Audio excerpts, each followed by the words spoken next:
Alright, picture this. It's the year 1840. America is young, lively, and honestly kind of a mess. Martin Van Buren is president. He took office right after Andrew Jackson, big shoes to fill. And well, let's just say, Van Buren's presidency didn't go as smooth as he hoped. See, Van Buren was a smart politician, but his timing was terrible.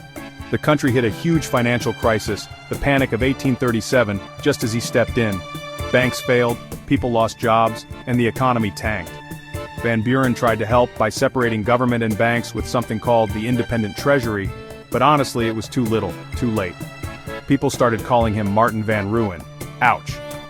So, with the nation in a slump, folks were ready for a change. Enter William Henry Harrison. Now this guy was a war hero, famous for his role at the Battle of Tippecanoe. Yeah, that's where the catchy campaign slogan Tippecanoe and Tyler too came from.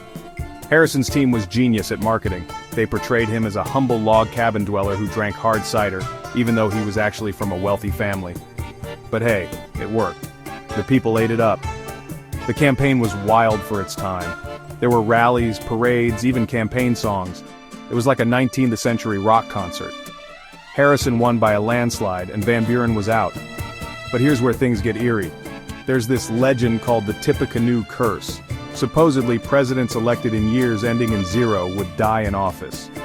Harrison, being the first, pretty much kicked off the curse. He gave the longest inaugural speech in history on a freezing, rainy day, caught pneumonia, and died just a month later. Yep, the shortest presidency ever. So, in just a few wild months, the country went from Van Buren's failed recovery plans to Harrison's whirlwind campaign to, well, another crisis.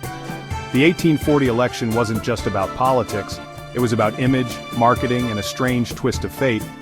It set the stage for how presidents would campaign and, weirdly enough, gave rise to one of America's strangest superstitions. History can be wild, right? Thanks for watching.